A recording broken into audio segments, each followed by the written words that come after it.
and all talented teachers and my dear friends. As we know that today morning assembly is conducted by APJ Abdul Kalam House and hosted by me. So let us start our morning assembly with the blessing of Goddess Saraswati. Firstly, I invite Sister Manisha for news. Next, Rupi for poem.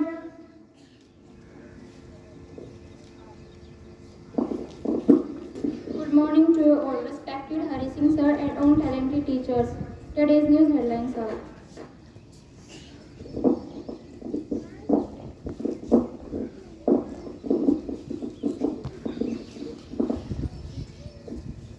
Raj Thackeray ने महाराष्ट्र मणिपुर टिप्पणी को लेकर शरद पवार की आलोचना की।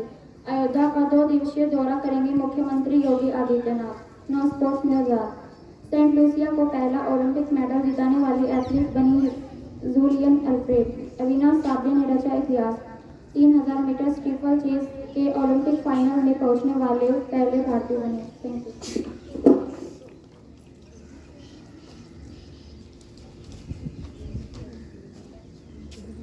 Respected Hari Singh sir, all talented teachers and my dear friends, today I came here to deliver a poem. नर होनी स्नान करो, मन में कुछ काम करो, जग में रहकर कुछ नाम करो। ये जन्म हुआ कि सच का समझो ये व्यर्थ ला। नर होनी ध्यान करो, मन में कुछ काम करो, जग में रहकर कुछ नाम करो। Next, Aksha for speech. Next, Diksha for poems. Next, Janvi for GK question. Divya for poem. Salu for poem. Dipesh for thought.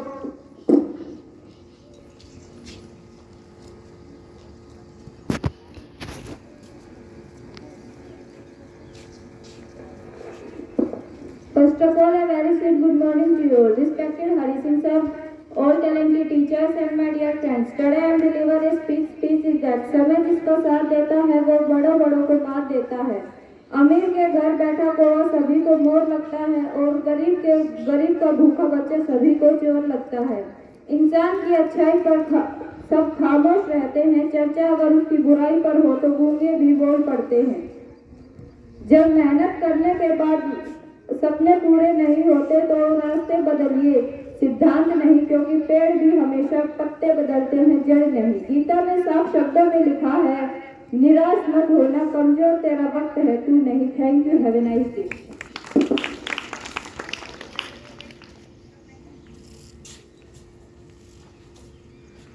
Good morning all of you, respected Hari Singh sir and all talented teachers and my brother and sister. Today I ask some difficult questions. Please try to make correct answer. So my first question is, the longest bridge above water.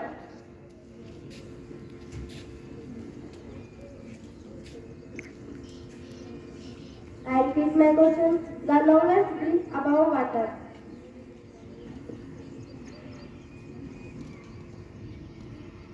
Answer is Bhupen Hazarika Setu. My second question is, which is the safest country in Asia? Right answer is Singapore. Which is the largest district of your state?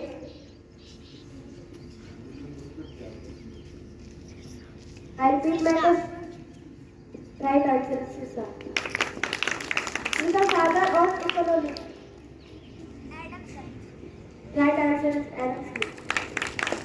Which country developed the first space shuttle? I repeat my question. Which country developed the first space shuttle?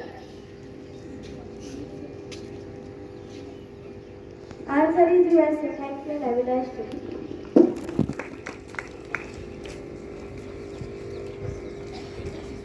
Respected Hari Singh sir, all talented teachers and my dear friends, good morning all of you. Today's poem is about your best. If you always try your best, then you will never have to wonder about what you could have done. If you do not, some you thought, and if you best, you not as good as you hoped. If bull deep, you still come say, I have today all that I had in me. Thank you.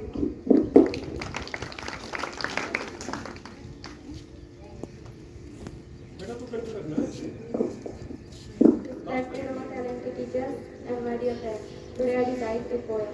तो अपनी खूबियाँ ढूंढ, करना निकालने के लिए लोग है ना। अगर रखना है कदम तो आगे बढ़, पीछे खींचने के लिए दुनिया है ना। सपने देखने हैं तो ऊंचा देख, नीचा खींचने के लिए लोग है ना। खुद पर भरोसा रख, सब करने के लिए लोग है ना। तू बस सवाल ले खुद को, आईना दिखाने के लिए लोग है ना। खुद की अलग पहचान बना, बोलो। आईना दिखाने के लिए लोग है ना, खुद की अलग पहचान बना। भीड़ में चलने के लिए लोग है ना, तू बस खुद को सवार ले।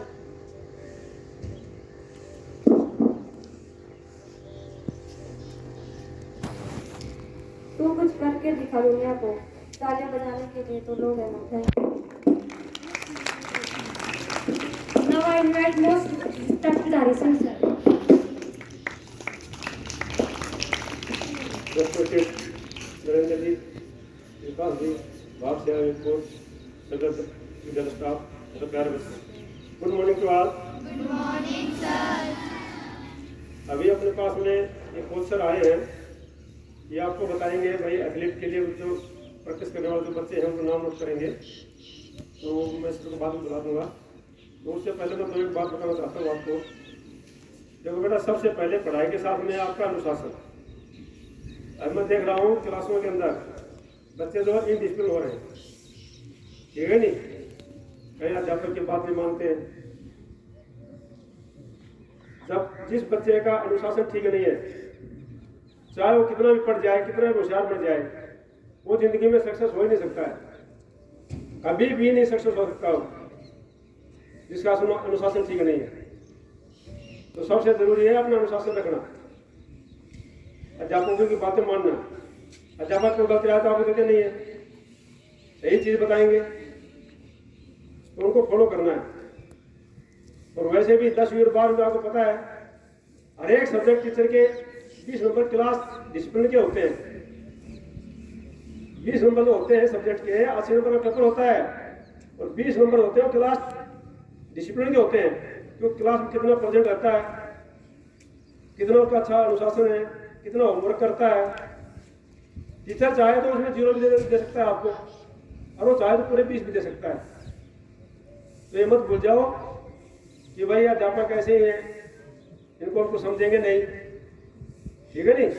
अध्यापकों की बातों का अनुसरण करो, अच्छी बात बताएंगे वो आपको, कोई गलत बात आपको नहीं बताएंगे कभी भी, ठीक है। और अनुशासन बना के रखो। अभी जो दो लड़कियां हैं उनको प्राइज देना है मैंने। एक है किरण, 10वीं क्लास की, बहुत होशियार लड़की है, जिसने जुलाई यूपी में 30 में से 30 नंबर लिए उसने। तो किरण बेटा आजा, शाबाश, क्लैपिंग करो इसके लिए। बहुत मेहनत करने वाली लड़की है ये, और इसने 30 में से 30 नंबर लिए हैं, इसलिए मैं इसको प्राइज दे रहा हूँ। शाबाश बेटा, आ जाए, शाबाश। और भी बच्चे नंबर लेंगे तो उनको मिलेगा। शाबाश बेटा, गुड, शाबाश, बहुत मेहनत लड़की है। दूसरा एक तन्वी है, उसकी जो नोटबुक है, जैसे हमारे चेयरमैन सर ने बताई थी, 9th क्लास में पढ़ती है ये, बिल्कुल ऐसे की ऐसी नोटबुक से बना रखी है, पूरा 100% काम किया हुआ है। मैं इस नोटबुक से बहुत प्रभावित हुआ। अब आज ये लाई नहीं है, लाएगी तो कभी आपको दिखा भी देंगे उसको। तो बहुत अच्छी नोटबुक से बनाई है, जैसे हमारे चेयरमैन सर ने बताई थी वैसा एक कवर चढ़ा करके। शाबाश बेटा, शाबाश। तो आप लोग जो है इनका अनुसरण करो और अच्छे तरह पढ़ाई करो, ठीक है। तो और अपनी क्लास का अनुशासन बनाए रखो, अध्यापकों की बातें मानो और मेहनत करो। अभी मेहनत का समय आ गया है, अभी आपके सारे हो गए हैं, छुट्टियां वगैरह मना ली आप लोगों ने, और अभी अगले महीने आपके जो हो जाएंगे, एक क्वार्टरली एग्जाम हो जाएंगे सितंबर के, ठीक है। उसके बाद दिसंबर के आ जाएंगे, उसके बाद तो समय देर नहीं लगेगी। तो अब मैं ज़्यादा समय नहीं ले रहा हूँ, अब मैं कोच सर को बुला रहा हूँ, वो आपको कुछ बातें बताएंगे और आपसे जो बच्चे इंटरेस्टेड हैं उनके नाम नोट करेंगे, वो आप लोग करवा देना। आ जाओ सर, करो। Good morning all teachers and students. जो भी एथलेटिक्स गेम से रिलेटेड बच्चे हैं वो अपने नाम नोट करवा दें ऑफिस में मेरे पास। और कल से सुबह मॉर्निंग असेंबली टाइम हम वहाँ ग्राउंड में प्रैक्टिस स्टार्ट करेंगे। बाकी खो खो के भी जो बच्चे हैं उनकी भी प्रैक्टिस करवाएंगे। खो खो से रिलेटेड बच्चे हैं वो भी अपना नाम लिखवा दें। और मैथ तो एथलेटिक्स रहेगा, एथलेटिक्स से ही हूँ मैं, लेकिन खो खो की आपकी तैयारी करवा दी जाएगी। जो गर्ल्स खो खो के लिए हैं या बॉयज हैं वो भी अपना नाम नोट करवा दें। Thank you. Thank you sir, आपके पास नाम नोट है ठीक सर, आप करवा दें ठीक।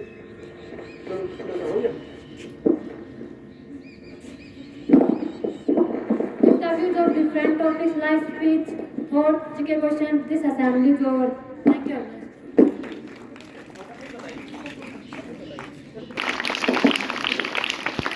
Most respected Hari Singh ji, Narendra ji, all my colleagues and dear students, a very sweet good morning to all of you. Good morning, sir.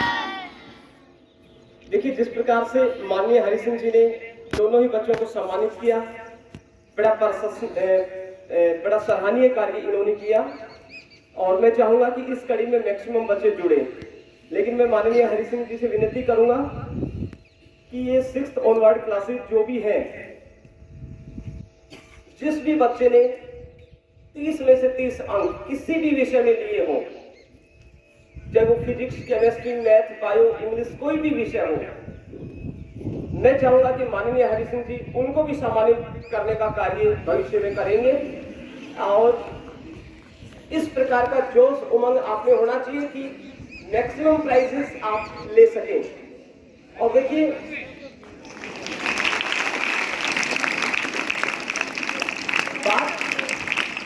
बात मेहनत की होती है। एक शब्द आता है मोटिवेशन। मोटिवेशन शब्द ऐसे ही नहीं बना। कल मैं +2 कॉमर्स में बात कर रहा था तो कॉमर्स के बच्चों ने मुझे कहानी के माध्यम से बताया कि सर मोटिवेशन शब्द कैसे व्यवस्था में आता है। उन्होंने एक एकल की कहानी से मुझे समझाया। एकल आप सब जानते हो, बाज को कहते हैं और आपको ये बहुत अच्छे से पता है बाज कितनी ऊंचाई पे उड़ान भरता है और अपने शिकार को कभी भी ऐसे ही नहीं छोड़ता। बहुत एक्टिव होता है बाज। लेकिन प्यारे विद्यार्थियों, बाज की उम्र 17 वर्ष होती है। कितने वर्ष? 70 ईयर्स। 40 साल तक बाज बहुत मेहनत से अपने आप को एक्टिव रखता है। लेकिन आफ्टर 40 ईयर्स बाज की जो चोंच है ना, वो आगे से बेंड हो जाती है, तोते की तरह, तोते की चोंच की तरह। बाज के पंजे हैं, उनके नाखून बढ़ जाते हैं, वो भी आगे से बेंड हो जाते हैं। बाज के पंख पर भी कुछ और पंख जुड़ जाते हैं, उग आते हैं।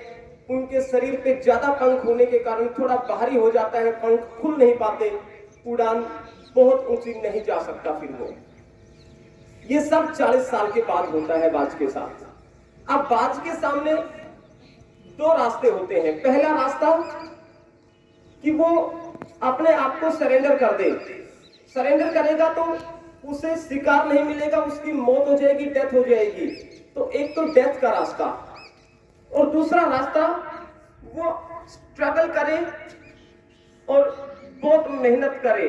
तो बाज, प्यारे विद्यार्थियों, स्ट्रगल का रास्ता अपनाता है और अपने एरिया की सबसे ऊंची पहाड़ की चोटी पे चला जाता है। वहां वो बाज एक शिला पर बैठकर अपनी चोंच को रगड़ना स्टार्ट करता है। अपनी चोंच को उस शिला पे जोर जोर से प्रहार के रूप में मारता है। लहूलुहान हो जाता है, पेन होता है, दर्द होता है, लेकिन वो बात सहन करता है अपने आप को मॉडरेट बनाने के लिए। बहुत पेन सहन करता है, अंततः हार नहीं मानता और अपनी नुकीली चोंच को जो बेंड हो गई थी आगे से, उसे तोड़ देता है और फिर से वो चोंच पहले की तरह हो जाती है। उसके बाद भी बाज स्ट्रगल करता है, हार नहीं मानता, अपने पंजों को रगड़ना स्टार्ट करता है शिला पे और तब तक घिसता रहता है, तब तक वो नाखून टूट नहीं जाते और पंजे पहले की तरह नहीं हो जाते। उसके बाद अपनी उस चोंच से अपने पंखों को निकालना स्टार्ट करता है। आप समझ सकते हो कितना पेन उसको होता होगा। बड़े बच्चे तो शायद नहीं समझते, लेकिन हमारे छोटे बच्चे सारी बातों को ठीक से समझ रहे हैं। कितना स्ट्रगल उस बाज ने किया, कितना संघर्ष उस बाज ने किया। अंततः ये सब होने के बाद वो फिर से पृथ्वी पे आता है, धरती पर आता है और अपने बचे हुए 30 साल बड़ी शान से जीता है।